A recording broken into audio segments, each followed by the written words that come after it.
आप देख रहे हैं खबर फास्ट, तेज खबर, पैनी नजर।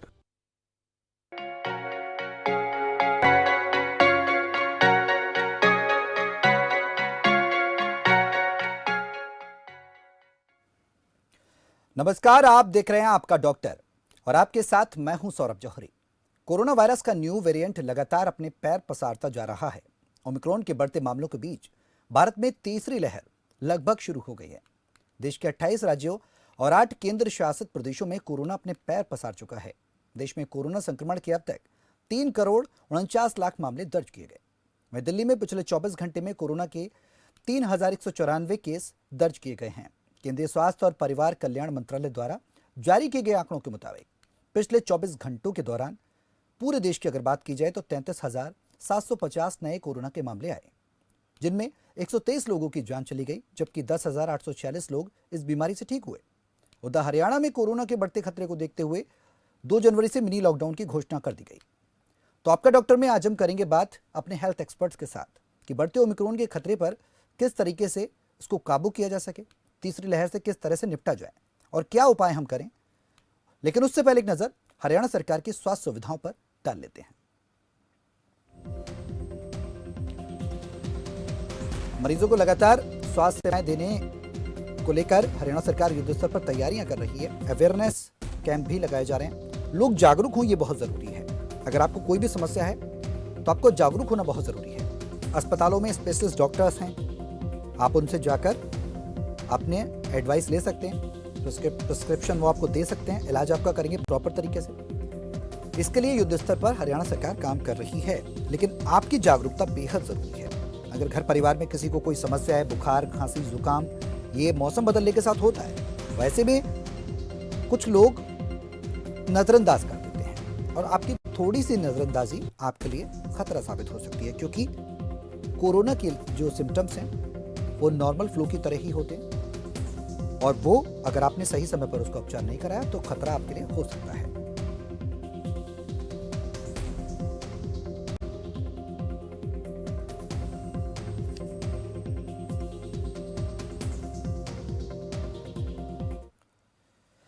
तो आपका डॉक्टर में आज हम बात कर रहे हैं कोरोना के न्यू वेरिएंट ओमिक्रॉन की। लगातार मामले बढ़ते जा रहे हैं और जिस स्पीड से ये मामले बढ़ रहे हैं, इसकी रोकथाम कैसे हो, क्योंकि तीसरी लहर का अंदेशा हो चुका है। सुरक्षा के एहतियात से, सुरक्षा के लिहाज से प्रदेश सरकारों ने तमाम रूप से पाबंदियां लगा दी हैं। नाइट कर्फ्यू, मिनी लॉकडाउन, सारे उपाय किए जा रहे हैं कि किसी तरीके से कोविड की इस थर्ड वेव को बचा जा सके, इस थर्ड वेव से, और अपने परिवार को सुरक्षित रखा जा सके। हम आपके डॉक्टर में आज इसी मुद्दे को इसलिए लेकर आए हैं जिससे कि आप जागरूक रहें। हमारे साथ दोनों हेल्थ एक्सपर्ट्स जुड़े हुए हैं। डॉक्टर सुखपाल धारीवाल MBBS हैं, MD इंटरनल मेडिसिन के। डॉक्टर विजेंद्र सिंह हमारे साथ हैं, MD इंटरनल मेडिसिन के MD हैं। बहुत बहुत स्वागत है आप दोनों का खबर फास्ट पर आने के लिए सर, और इस खास कार्यक्रम में समय निकालने के लिए।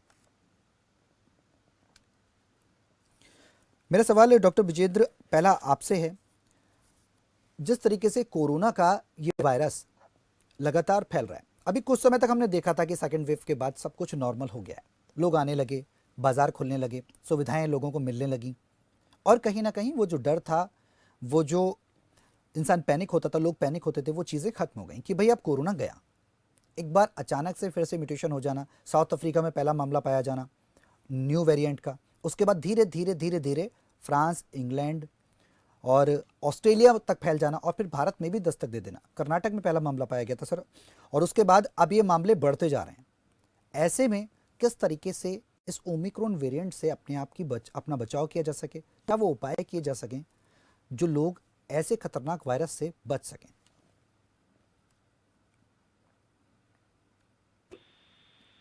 वैसे ही जैसे पहले कोविड से बचाव के तरीके थे, जिसमें कि सबसे मेन है कि मास्क पहन के रखना है जी, और दूसरा ये कि फ्रीक्वेंट हैंड वॉशिंग, जिसमें कि हम किसी भी दूसरी वस्तु को छूते हैं या फिर किसी से हाथ मिलाना अवॉइड करें, या फिर बाहर जब भी आए तो अपने हैंड वॉश करें डिटर्जेंट से। और इसके अलावा मास्क जो सबसे अहम है, जो इसमें मास्क है कि आप एक उचित दूरी बना के रखें और मास्क पहनें। डॉक्टर सुखपाल भी हमारे साथ हैं। डॉक्टर सर, किस नज़रिए से देख रहे हैं? ओमिक्रॉन के केसेस दिल्ली में बढ़ रहे हैं, येलो अलर्ट दिल्ली सरकार ने जारी किया, हरियाणा में भी मामले लगातार बढ़ रहे हैं। अगर नैनीताल की बात की जाए तो नैनीताल में भी जो केसेस हैं वो एक स्कूल की अगर बात कर लें हम, उस स्कूल में 85 बच्चों में 82 बच्चे पॉजिटिव आए, जबकि 488 बच्चों के स्कूल की स्ट्रेंथ थी नवोदय विद्यालय की। ऐसे में बढ़ता जा रहा है ये वेरिएंट, खतरनाक साबित हो सकता है आने वाले समय में, क्योंकि मोर्टेलिटी रेट की बात की जाए तो वो बहुत कम इसमें आकी जा रही है। तो क्या उसको हल्के में लेना खतरे के लिए साबित हो सकता है, खतरा साबित हो सकता है आने वाले समय में? जी। सर थोड़ा सर नमस्कार। जी। ओमिक्रॉन जो नया वेरिएंट है कोविड 19 का, वो अभी शुरुआती दौर में दिख रहा है कि ये बहुत ज्यादा फैलने वाला वेरिएंट लग रहा हम्म। है। इसकी जो ट्रांसमिसिबिलिटी है और इसका इन्फेक्शन रेट है वो अभी शुरुआती उसमें WHO के अकॉर्डिंग काफी ज्यादा फैलने वाला वायरस लग रहा है। हम्म। तो इसीलिए बहुत तेजी से इसका डबलिंग रेट बहुत ही ज्यादा है अभी इनिशियली। हम्म। तो क्या? और जी। जो हमारे प्रिवेंटिव मेजर्स पहले कोविड 19 के लिए थे वो सभी इसमें भी इफेक्टिव होंगे। हम्म। जैसे कि मास्क सबसे इम्पोर्टेंट, विजेंद्र सर ने बताया, मास्क पहनना बहुत इम्पोर्टेंट है। जी। फिर हैंड हाइजीन, और आपका जो है आपने क्राउडेड प्लेस से दूरी बना के रखनी है। And vaccine is very important, hmm. Get vaccinated. इसके जो है इसके फैलने को सिर्फ वैक्सीन ही बचा सकती है। हम्म। बिल्कुल, वैक्सीनेशन बहुत ज़रूरी है डॉक्टर साहब, जिस तरीके से आप बता रहे हैं। और कई बार हमने ये भी देखा है कि किसी को ओमिक्रॉन हो जाता है तो वो घबरा जाता है। घबराना भी एक बड़ा फैक्टर होता है कि ऐसी चीज़ों को पैनिक नहीं करना है। प्रधानमंत्री खुद कह चुके हैं कि पैनिक नहीं करना है, चीज़ों को सतर्क रहना है। ओमिक्रॉन अगर जी। किसी को हो जाता है घर परिवार में, डॉक्टर सुखपाल, मैं आपसे जानना चाहूँगा, तो और परिवार के सदस्यों का बचाव किस तरीके से किया जा सके? अगर किसी एक को हो गया है ओमिक्रॉन तो वो कैसे पहचाने कि उसको ओमिक्रॉन है? क्योंकि आजकल तो नज़ला भी चल रहा है, ज़ुकाम भी नॉर्मल हो रहा है, हल्का फीवर उसमें भी आता है। और क्या उसके लक्षण इसके लक्षण मिलते हैं, सिम्टम्स, या फिर कुछ अलग जी। होते हैं? जी, थोड़ा सा जो हमारा फ्लू होता है, फ्लू और कोविड वेरिएंट ओमिक्रॉन जो है, हम्म। उनके सिम्टम थोड़े डिफरेंट होते हैं। फ्लू जी। जो है वो नॉर्मल फैलने वाला होता है, उसकी सीवियरिटी कम होती है, उसमें जुकाम, थोड़ा सा हेडेक, इस तरह के सिम्टम आते हैं। हम्म। कोविड 19 के जो वेरिएंट है, कोविड 19 सेल्फ ये सीवियर डिजीज होती है। ये फैलता बहुत तेजी से है। तो हमारे इन्फेक्शन के फैलने से और उसके सिम्टम के हिसाब से हम थोड़ा डिफरेंशिएट कर सकते हैं। अगर हमें सीवियर सिम्टम लग रहे हैं देन हमें चेकअप लेना चाहिए, हम्म। टेस्टिंग करवानी चाहिए। जी। डॉक्टर विजेंद्र, जिस तरीके से सिम्टम्स की बात डॉक्टर सुखपाल कर रहे थे, मैं आपसे ये जानना चाहूँगा, क्योंकि अभी हमने देखा था कुछ पेशेंट्स इस तरीके के भी आए थे डेंगू चिकनगुनिया के। वो पेशेंट्स, उन पेशेंट्स में क्या देखा गया था कि जो फीवर का जो रेट है वो 102 या 105 रेट उनका कैलकुलेट किया गया था। जब थर्मामीटर से उनका फीवर को कैलकुलेट किया गया तो वो रेट वहाँ तक था 105 106। तो वो 105 106 से नीचे बुखार हो ही नहीं रहा था। क्या कोरोना में भी इतना तेज़ बुखार चढ़ता है? बिल्कुल आप सही कह रहे हैं कि कोरोना में भी बुखार आता है, बल्कि मैं कहूँगा कि सबसे मेन सिम्टम कोरोना का फीवर है, जो कि low grade two high grade हो सकता है। किसी पेशेंट को ये लो ग्रेड होता है, किसी को हाई ग्रेड होता है।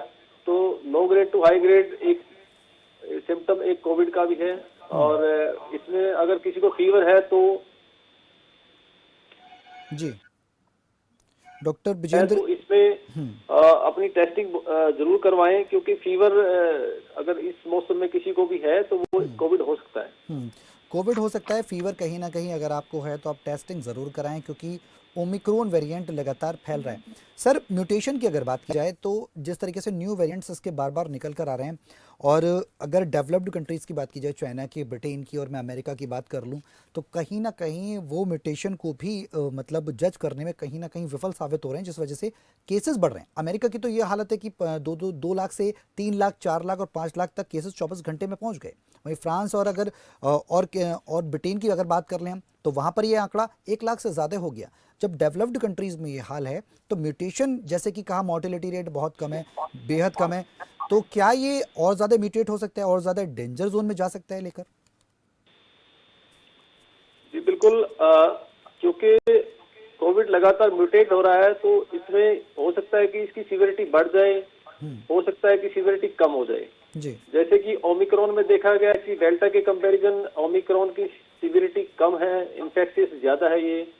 तो फ्यूचर में भी ये पॉसिबिलिटी है कि इसकी सीवियरिटी बढ़ भी सकती है और कम भी हो सकती है। तो ये अभी अंदाजा लगाना बड़ा मुश्किल होगा कि आगे ये सीवियरिटी इसकी बढ़ेगी या कम होगी। जी, बिल्कुल आपने सही कहा, अंदाज़ा लगाना पहले कुछ भी कहना जल्दबाजी ही होगी, क्योंकि जिस तरीके से म्यूटेट हो रहा है वो कहीं ना कहीं खतरे की घंटी भी साबित हो सकता है। तो इसलिए इसको हल्के में ना लें कि ओमिक्रॉन सिर्फ फैल रहा है और मोर्टेलिटी रेट कम है। लोग यही सोचते हैं कि ओमिक्रॉन फैल रहा है, कोरोना फैल रहा है, उसकी मोर्टेलिटी रेट कम है, अरे ठीक हो जाएंगे या ऐसी चीज़ें हो जाएंगी। तो पॉजिटिव रहें, अच्छी बात है, पैनिक ना करें, ये बहुत अच्छी बात है, लेकिन कहीं ना कहीं सतर्क रहें। सतर्क रहना ही आपकी सावधानी है, वही आपको बचा सकता है। और डॉक्टर सुखपाल, एक सवाल यही है मेरा आपसे, जिस तरीके से हम ओमिक्रॉन पर आज बात कर रहे हैं, ओमिक्रॉन का वायरस जिस तरीके से स्पीड अप होता है, अगर बच्चों की बात की जाए, बच्चों और महिलाओं को कितना खतरा है इस वायरस से? जी, महिलाओं को तो महिलाएं तो पहले भी सेम इन्फेक्शन महिलाओं में लगभग बराबर रहा है। बच्चों की बात करें, बच्चों के अंदर पहले थोड़ा सा वो वेरिएंट, बिकॉज हमने बच्चे बाहर ज्यादा नहीं गए, स्कूल बंद थे, तो उस वजह से थोड़ा बच्चों में कम इन्फेक्शन हुआ था। But they are equally susceptible, उनको उतना ही खतरा है जितना एडल्ट को है। बच्चे वैक्सीनेटेड भी नहीं है, बच्चों को इवन अब ज्यादा खतरा है, बिकॉज वैक्सीन जहां होती है वहां वायरस फैलना कम हो जाता है। जो वैक्सीनेटेड है उनमें सीवियरिटी कम होती है, तो आगे वायरस का फैलना, जो उसका स्प्रेड है, उसकी स्पीड है, वो कम हो जाता है। जी, और जैसे बच्चे वैक्सीनेटेड नहीं है, तो स्कूलों में जैसे अभी ये क्लस्टर मिलना, जैसे 85 आपने बताया कि मिले केसेज, यही होता है जहां पे वैक्सीनेटेड नहीं है, स्प्रेड इजी और फास्ट होता है। जी, तो बिल्कुल सही बात है कि वैक्सीनेशन नहीं है तो कहीं ना कहीं खतरा हो सकता है। डॉक्टर सर, जो प्रदेश सरकारें, बात की जाए हरियाणा की, बात की जाए दिल्ली की, बात की जाए उत्तर प्रदेश की, या अलग अलग राज्यों की सरकारें जो हैं वो लगातार कोशिश कर रही हैं कि वैक्सीनेशन किया जाए। 15 से 18 साल के बच्चों को जो वैक्सीनेशन अभियान है वो आज से शुरू भी हुआ। इसको किस नज़रिए से देख रहे हैं, कितनी हेल्प मिलने वाली है और सरकार के लिए कितनी बड़ी चुनौती है, क्योंकि 9 से 10 करोड़ बच्चे हैं हमारे पूरे देश में, और 8 लाख बच्चों का जिस तरीके से कोविन पर आज रजिस्ट्रेशन हुआ, क्या वो कारगर कदम हो सकता है कि या जल्द से जल्द इसको कवर अप किया जा सके, वैक्सीनेशन को पूर्ण किया जा सके, तो कहीं ना कहीं रोकथाम बड़े स्तर पर हो जाएगी?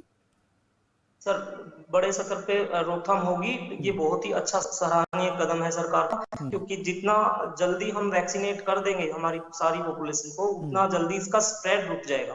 तो 15 टू 18 का अभी लोग भी वरीड हैं, छोटे बच्चों में तो अभी धीरे धीरे करके जो वैक्सीन लगवा रहे हैं, तो दूसरों को देख के भी कुछ लोग की उनको जो उनका वरीडनेस है वैक्सीन को लेके वो कम हुआ है। अभी सभी ने लगवा लिया, ऑलमोस्ट जी, जो एडल्ट पॉपुलेशन है ऑलमोस्ट 100% कवरेज है, तो बच्चों को भी लोग लगवाएंगे। बिल्कुल, बिल्कुल सही बात है, वैक्सीनेशन कराना बहुत ज़रूरी है, जिस तरीके से डॉक्टर सुखपाल बता रहे हैं। डॉक्टर विजेंद्र भी हमारे साथ इस चर्चा में शामिल हैं। डॉक्टर सर, डॉक्टर विजेंद्र, मैं आपसे ये जानना चाहूँगा, अगर कोई पेशेंट पहले से किसी डिसीज़ से अफेक्टेड है, मान लीजिए किडनी, लंग्स या हार्ट का कोई इशू है उसको, और ऐसे में उसको कोविड हो जाता है, तो उसके लिए कितना खतरा रहता है, और अगर हो जाता है तो उसके लिए उपचार क्या रहेंगे, क्योंकि वो मेडिसिन और अपनी बीमारियों की भी खा रहा है, ले रहा है वो प्रॉपर तरीके से, अगर बुखार अगर है उसको है, अगर किडनी का कोई इशू है तो उसकी प्रॉब्लम है, उसकी मेडिसिन उसको चल रही है, तो उसमें कितना बड़ा चैलेंज होगा। अगर कोविड हो जाता है तो क्या दोनों मेडिसिन साथ चल सकती हैं? अगर चल सकती हैं तो उसकी कितनी बड़ी चुनौती रहने वाली है इसको कम करने में?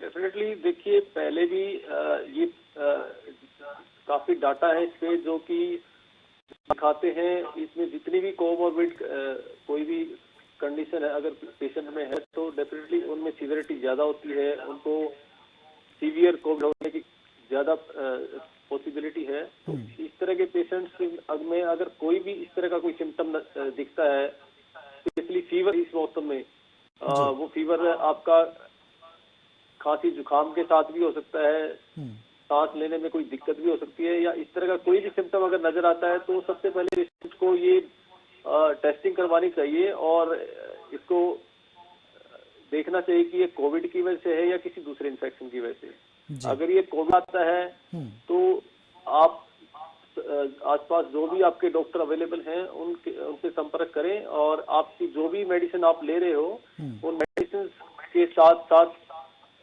कोविड की मेडिसिन भी आपको लेनी पड़ेगी, लेकिन वो देखना पड़ेगा कि आप पहले क्या मेडिसिन ले रहे हो, तो उस केसेस में आपको कौन सी मेडिसिन दें ताकि वो कोविड में भी हेल्प करें और आपको कोई नुकसान ना हो। तो एक बिल्कुल सही बात आपने कही कि अगर कोई भी पेशेंट है वो अगर 2 तरीके की 2 से 3 बीमारी से जूझ रहा है और उसको कोविड हो जाता है तो मेडिसिन का प्रॉपर लेना बहुत ज़रूरी है, और आपको ये देखना पड़ेगा कि आपको कौन कौन सी मेडिसिन किस टाइम लेनी है वो डॉक्टर के प्रिस्क्रिप्शन से होगा, जिस तरीके से डॉक्टर विजेंद्र बता रहे थे। और कहीं ना कहीं उसके बाद ही आप प्रॉपर तरीके से अगर आप मेडिसिन लेते हैं, एक शेड्यूल फॉलो करते हैं, तो आप इस महामारी की बात की जाए तो उस पर काबू पा सकते हैं, इससे मुक्ति मिल सकती है। लेकिन जो बढ़ रहा है स्प्रेड की अगर बात की जाए तो कहीं ना कहीं खतरे की घंटी है, ऐसे में सावधान रहने की बहुत ज़रूरत है। डॉक्टर सुखपाल, हेल्दी डाइट की अगर मैं बात कर रहा हूँ तो कोरोना के पेशेंट्स को क्या लेना चाहिए, और अगर किसी आम आदमी की मैं बात करूँ तो कोई आम आदमी की डाइट के बारे में, नॉर्मल पर्सन की डाइट के बारे में कुछ आप बता पाएँ, और कोविड पेशेंट से उसकी डाइट क्या कुछ अलग हो सकती है? जी, डाइट डाइट हेल्दी डाइट जो हम बात करते हैं किसी भी डिजीज में, पर से हेल्दी डाइट का असर रहता है। कोविड में भी कुछ हमारी जो देसी नुस्खे हैं जो पहले भी हमारी इम्यूनिटी को स्ट्रोंग करते हैं, वो डाइट हमें बेहतर इम्यूनिटी प्रोवाइड करवाती हैं। उस तरह की हम चीजें डाइट पे पूरा ध्यान रखना हमें चाहिए। जी। डॉक्टर सुखपाल, क्या क्या ले सकते हैं हम? मैं आपसे जानना चाहूँगा, आप हमारे दर्शकों को बताएं कि अगर घरेलू नुस्खे की आपने जिस तरीके से जिक्र किया तो उसमें क्या कुछ ले सकते हैं लोग जो बिल्कुल सेफ रहे? जो हम घरों में नॉर्मल जो हमारे फ्लू होते थे उनमें हम काढ़ा बना के जो लेते थे घर में, काढ़ा जी। काढ़ा इस्तेमाल कर सकते हैं। वो हमारी थोड़ा इम्यूनिटी को बूस्टअप करता है। हम्म। बाकी देसी मेजर्स में च्यवनप्राश हम यूज कर सकते हैं। जी, इसके अलावा अगर डाइट की बात की जाए सर, तो फ्रूट्स कौन कौन से लेने चाहिए एक नॉर्मल पर्सन को और एक कोविड पेशेंट को? क्या कुछ अलग होता है उसमें, क्योंकि कोविड में फीवर भी आता है, एक नॉर्मल व्यक्ति, और सर्दी का मौसम है, तो ऐसे में कौन कौन से वो फ्रूट्स हैं जो ठंडे हो सकते हैं, ठंड कर सकते हैं, कौन कौन से फ्रूट से बचाव रखना है, कौन कौन सी चीज़ों को लेना है, इनटेक करना है, वो थोड़ा सा आप बता पाएँ। और यही सवाल मैं डॉक्टर विजेंद्र के पास लेकर आऊँगा और उनका भी कुछ रिएक्शन चाहूँगा इस सवाल पर।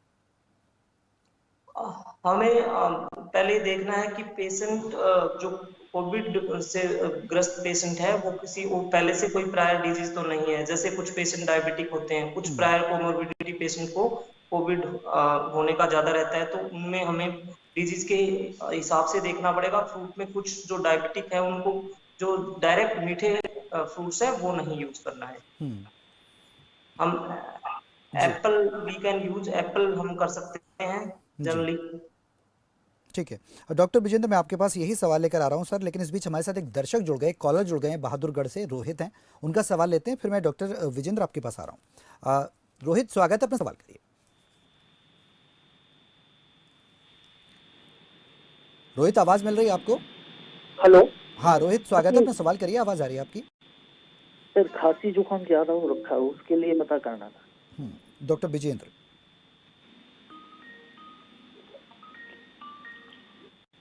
डॉक्टर विजेंद्र, क्या आपको आवाज़ मिल रही है? ठीक है, डॉक्टर सुखपाल के पास मैं जाता हूँ। और डॉक्टर सुखपाल, खांसी जुकाम हो रहा है रोहित को काफ़ी समय से, वो अभी हमारे साथ कॉलर जुड़े हुए हैं, आप उनसे बात कर सकते हैं। जी जी। डॉक्टर साहब, जो खांसी जुकाम है ना, ज्यादा हो रहा है, किसी भी सुबह शाम ज्यादा होता है, दिन में नहीं होता।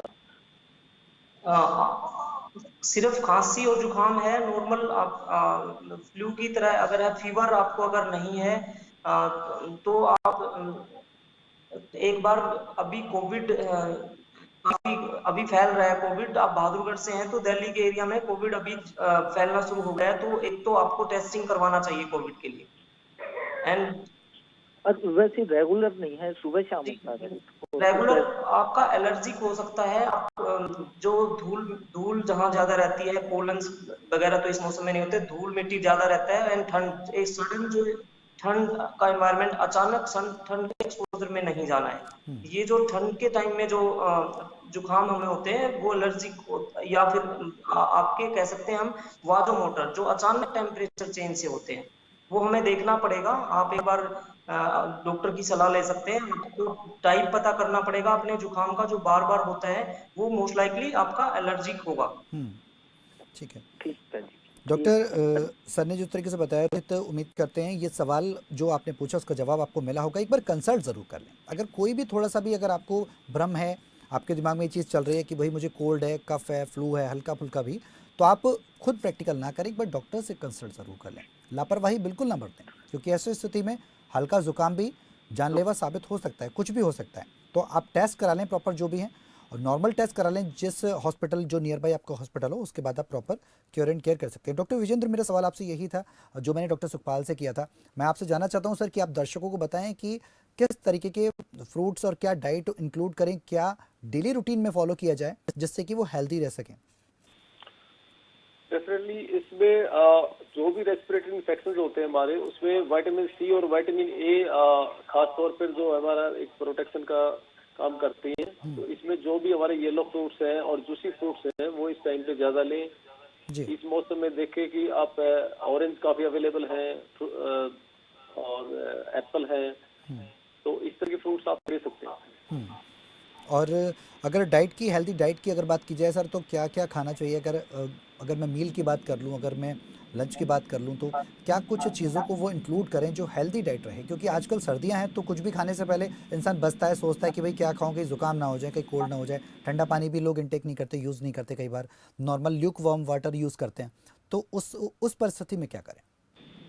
देखिए इस टाइम पे स्पेशली ग्रीन वेजिटेबल काफ़ी अवेलेबल हैं, जो कि ग्रीन लीफी वेजिटेबल्स हैं, वो हमारी इम्यूनिटी को काफ़ी बूस्ट अप करके रखती हैं। तो इस तरह की वेजिटेबल हम यूज़ कर सकते हैं इस टाइम पे।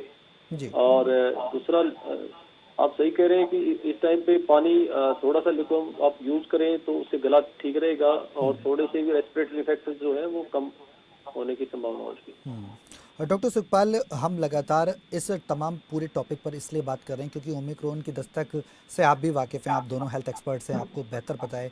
आपके सामने बहुत पेशेंट्स आते होंगे इस तरीके के। मैं आपसे जानना चाहता हूं कि कोई पेशेंट आपके सामने इस तरीके का आया है जिसको नॉर्मल फीवर हो और बाद में टेस्ट के बाद उसमें मतलब जो है कोविड की पुष्टि हुई हो, कोविड पॉजिटिव आया हो और वो नॉर्मल हो, और आपने ये कह दिया हो कि तुम्हें नॉर्मल फीवर है, उसके बाद उसने टेस्ट कराया हो और आपने उसको सजेस्ट किया हो कि तुम जाकर एक बार टेस्ट करा लो और उसके बाद उसको कोविड हुआ हो? अभी तक हमारे एरिया में अभी तक नहीं ऐसा पॉजिटिव कोई केस आया है जो फीवर के साथ है एंड देन टेस्ट करने पे पॉजिटिव आया। अभी जज्जर में अभी केसेस आना शुरू हुआ है, बट ये इन्फेक्शन तो हर जगह है, जो कि अभी हो सकता है इंक्यूबेशन पीरियड में हो लोगों को अभी डेवलप होने में 5 से 7 10 दिन 12 दिन तक का टाइम इसका जो होता है, वो अभी केसेस अभी बढ़ रहा है केसेस, तो ऐसा हो सकता है। बट हमारे पास अभी तक ऐसा पॉजिटिव केस इस टाइम पे नहीं आया है। ठीक है। पिछले सीजन में हमारे पास ऐसे डेवलप हुए थे केसेस। जी जी। डॉक्टर विजेंद्र, मेरा यही सवाल आपसे है सर, इस पर मैं आपका रिएक्शन चाहूँगा। क्या कोई इस तरीके के केसेस को आपने देखा है जो सवाल मैंने डॉक्टर सुखपाल से किया था? कि अभी स्पेशली थोड़े से लोग अभी रिलेक्टेंट भी हैं कि जिनको खांसी जुकाम है उनको हम एडवाइस करते हैं कि आप अपना टेस्ट जरूर करवा लें, क्योंकि ये हो सकता है कि कोविड हो। तो कुछ लोग हैं जो करवा लेते हैं, कुछ है जो नहीं करवाते इसमें। तो अभी तक ऐसा कोई केसेस मिला नहीं हमें जिसमें हमें लग रहा था कि कोविड नहीं होगा और कोविड पॉजिटिव निकला है। जी जी। बहुत अच्छी बात है कि अगर अभी तक ऐसा कोई केस नहीं आया है, और उम्मीद यही करते हैं कि ऐसे केसेस ना आए, क्योंकि ज़्यादा से ज़्यादा लोगों को बचाना ही सरकार का लक्ष्य है और हमारे हेल्थ एक्सपर्ट्स भी लगातार यही बात कर रहे हैं। और हम भी इसीलिए आपके डॉक्टर में आज इस वेरिएंट पर चर्चा कर रहे हैं कि आखिरकार किस तरीके से इस खतरनाक वेरिएंट पर काबू पाया जा सके, किस तरीके से इसको रोका जा सके, क्योंकि रोकथाम बहुत ज़रूरी है। अगर रोकथाम इसकी समय से रहते नहीं हुई तो ये और भी ज़्यादा स्प्रेड होगा। जिस तरीके से इसकी जो स्प्रेड होने की रेट है वो बहुत हाई है, बहुत तेज़ी से बढ़ रहा है, तो ये कहीं ना कहीं चुनौती बन सकता है आने वाले समय में। लापरवाही नहीं करनी। डॉक्टर विजेंद्र, अगर पेशेंट्स की हमने बात की, बच्चों की बात की, हमने महिलाओं की बात की, बुजुर्गों के लिए क्या ये ओमिक्रॉन वेरिएंट उसी कोरोना के जो पहले वेरिएंट की तरह हो सकता है? अब केसेस ये भी देखे जा रहे हैं सर कि कुछ कोरोना के जो पेशेंट्स हैं उनमें ओमिक्रॉन नहीं है और नॉर्मल कोविड पॉजिटिव आ रहे हैं, तो क्या ओमिक्रॉन का असर है उन पर, या फिर नॉर्मल कोविड भी ओमिक्रॉन के साथ चल रहा है? आप सही कह रहे हैं कि इस टाइम पे ऐसा नहीं है कि सिर्फ ओमिक्रॉन के केसेस हैं, कुछ केसेस दूसरे वेरिएंट्स के भी हैं इस टाइम पे। और ये कहना अभी जल्दबाजी होगी कि ओमिक्रॉन से किसी ओल्ड एज या कोमॉर्बिड पेशेंट्स को इसमें नुकसान नहीं होएगा। तो ये आने वाला टाइम बताएगा कि इसकी सीवियरिटी ओल्ड एज में और कोमॉर्बिड में कितनी रहेगी।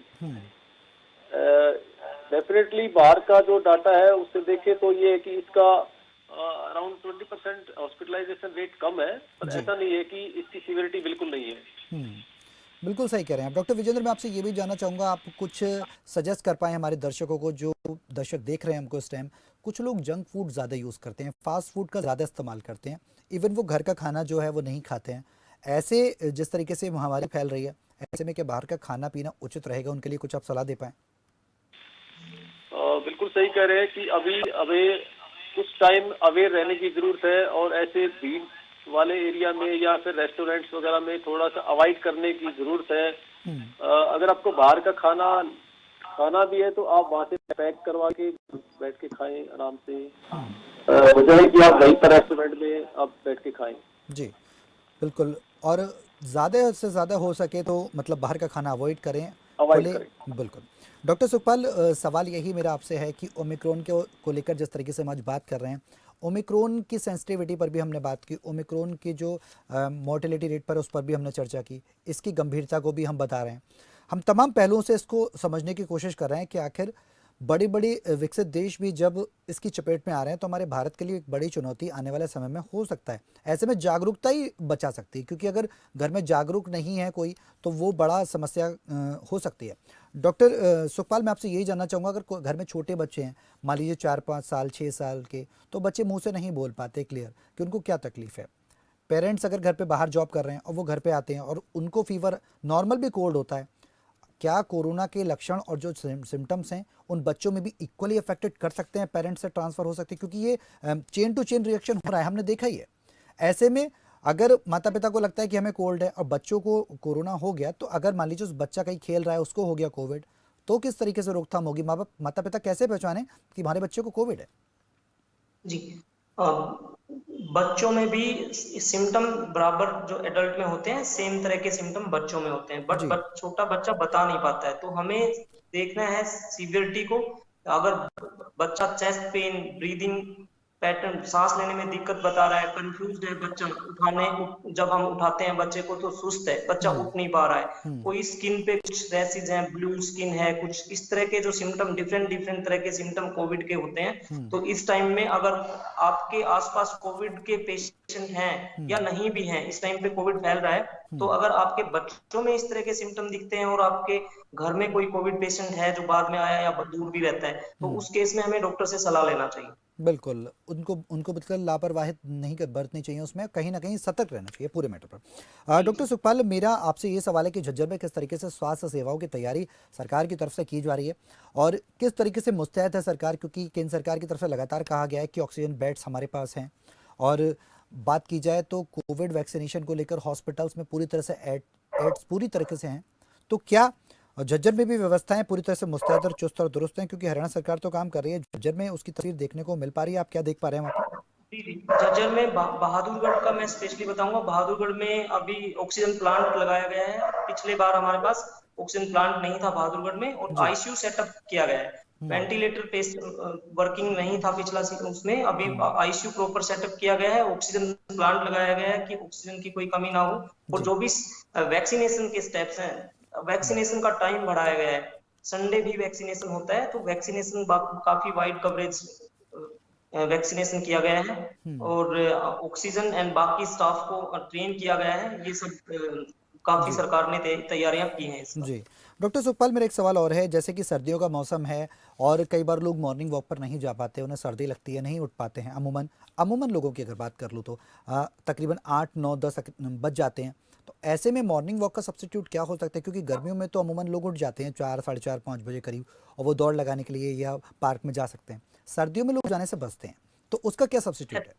उसका सब्स्टिट्यूट है हम घर में अपना योगासन करें। घर में कुछ लाइट एक्सरसाइजेज हैं, जो कुछ बेसिक मूवमेंट्स हैं वो कर सकते हैं आप घर में।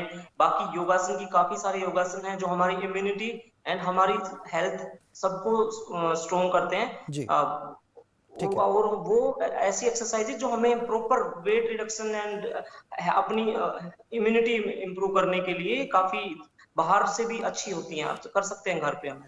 ठीक है, तो कहीं ना कहीं लोगों को जानने की ज़रूरत है और जागरूक रहने की ज़रूरत है।